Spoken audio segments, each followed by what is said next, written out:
Hi, I'm Wanhee, and when I started working out, I just wanted to look good. And I remember when I went in the gym, the first exercise I saw was the bench press, except however much I benched, I still didn't look that great because it wasn't the chest, it was the shoulders that made you aesthetic. It's that popping shoulder that gives you the V-taper, the broad frame, and the illusion of a wow physique. This video will show you how you can get bigger and wider shoulders fast. Let's get into it. I'll show you my shoulder now, which obviously doesn't look that great because I haven't got the pump on. But the first thing you must do, like anything in life, is to specialize in that area. Let's say you wanted to get really good at jiu-jitsu. What do you have to do? You have to practice jiu-jitsu a bit more than other things. Let's say you wanted to get really good at a certain skill in soccer. What do you have to do? You got to practice that skill a little bit more.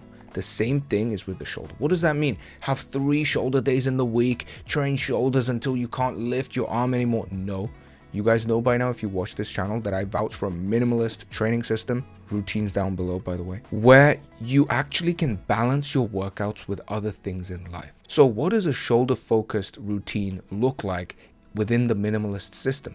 It might mean that your main compound exercise that you start your upper body day or your push day with is the overhead press, and you go heavy on it, you try to get strong on it, and then you might throw in dumbbell shoulder press, seated or standing unilateral. You might add in lateral raises and rear delts into every upper body day routine, every push day routine. It's just weighting a bit more the shoulder as opposed to the chest. And I think for most guys, actually, this is a very, very smart idea, because when you train shoulders, you usually train the upper chest, and these are way more aesthetic and also functional. Because if you think about a boxer, right, you've seen UFC fighters when they shadow box, they're down here and then they extend, but their head is down, so it mimics an incline bench angle.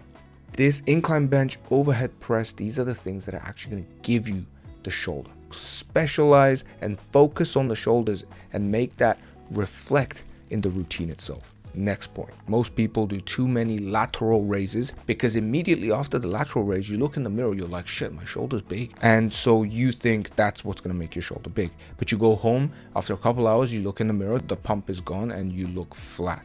Why is that? Because what actually gives you size in the shoulder is not lateral raises and rear delts. Those are like the little cherry on top of the ice cream. What makes the actual ice cream and the brownie is overhead press, dumbbell shoulder press, big compound shoulder pressing, vertical pressing movements. That's going to hit the front, the lateral, and the rear delt at the same time. And that's what's actually going to grow the shoulder. Now, if you don't abuse performance enhancing drugs and things like this, which I advise you don't, then you're not going to get just huge shoulders really quickly. It's a stubborn muscle group. You're going to have to pay your dues, keep showing up to the gym, and just get stronger and stronger on these pressing movements. And let me tell you, this is really the fastest way to get your shoulders big, wide, round, and so on. Bigger shoulders, stronger shoulders. Let's get on to the next point. You might be thinking, oh wait, but I don't know how to do the overhead press. I don't know how to do the form right. I don't want to go to the gym. You don't even need to go to the gym. Can you do push-ups?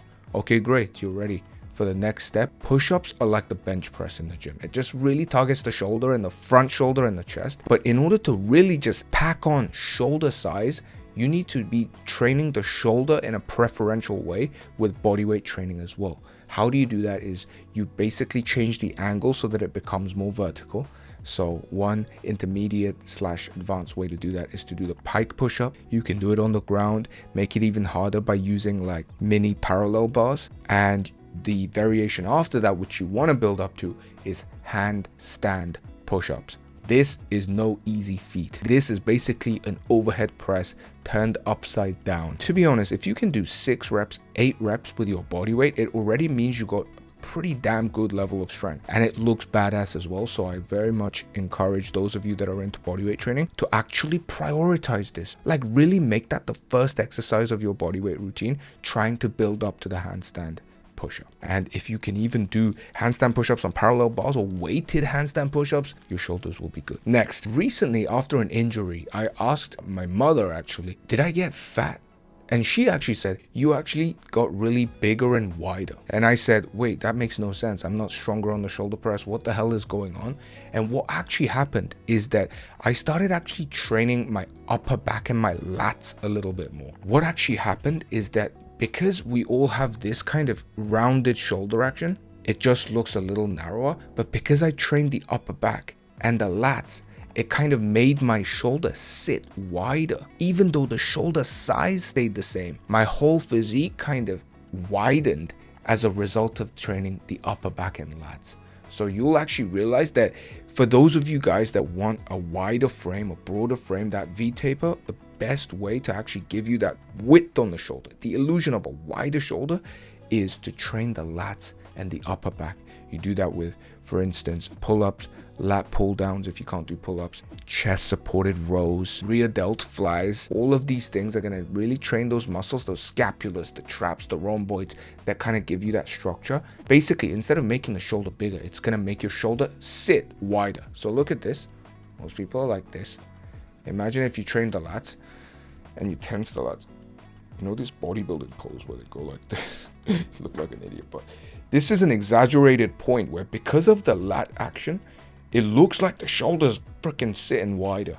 And of course, I'm not going to walk around like a gym bro like this, but just by virtue of training the lat muscles, it will have that illusion. Next point, the front side of the shoulder gets trained when you press, the back side of the shoulder gets trained when you pull, but the middle side of the shoulder, which from the front gives you that extra little width, that doesn't get hit that much.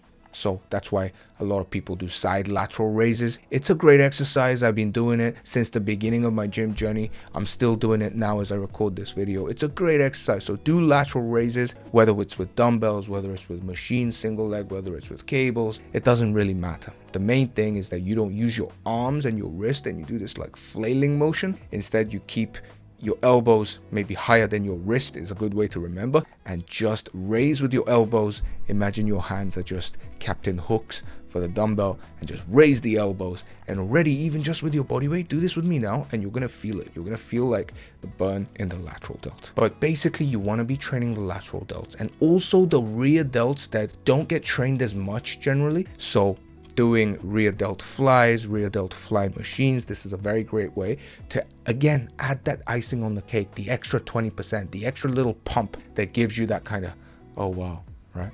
So if you want to look impressive before a photo shoot, look impressive just before you take your shirt off in front of your girlfriend or whatever, you can do some of those pump exercises. But remember what I said, 80% of the shoulder size and gains and width and all of that is going to come from what? Big compound movements, shoulder presses, pull-ups, chest supported rows, and so on. Next, guys, leanness is gonna make your shoulder look bigger than it is. Let's be honest. If I stood next to one of these huge like truck drivers, who's got a wider, bigger shoulder? The truck driver probably has wider, bigger shoulders. He's got a broader frame than me. Like, you meet me in Korea, you're gonna be like, hey, normal size guy, hi Wanhee. That's how I look. But because I'm lean, because, okay, I'm not super lean now, but because of my body fat level is low, what you get is, let's see if you can get it in this angle, it's like, you know, this kind of separation, the separation between the shoulder and the tricep, the arm section and the shoulder section. This separation only comes if you're low body fat. Imagine if you're just chunky, high body fat, it's just one round lump. Even if his shoulder's bigger, stronger, and better, it just won't look wide and good. Dropping to a lower body fat is like the secret sauce to making every muscle group look bigger, wider than it actually is. So if you're training for strength, you're eating at a caloric deficit to get lean, then that's one of the best ways to make your shoulder pop. I go into how to do that in various other videos, so check those out. Next, I record the video like this, talking like this, like a robot. You guys gonna click off in 2 seconds. But if I open up my chest, okay, and I kind of let my palms see the camera, this already is better proportion. My shoulders genuinely got wider as I made that change. If your upper back's developed and your shoulders are wide, compared to your waist, then that's what makes you look wide. Do you know what I mean? Like, if you taped this length right now and compared it to you watching it, it's probably not even like wider, or maybe just a little bit wider, like not that much. But the illusion is created because of leanness and because of the proportion and because of the posture. If you just imagine the quintessential like just computer like person just this posture, walking through like a crowded market. You've seen these like upper back bent. This is exactly what you don't want with shoulder width. Look at that. Right, so do the opposite of that with all the tips that I gave you. Unlock this. Open your palms up to the world. Be confident. And that's how you actually unlock the shoulder that you already have. Plus, of course, all of the exercises that I shared with you. That's it for today, guys. I hope this video helped you. If it did, please share it with someone that you think could be helped by it. See you in the next video.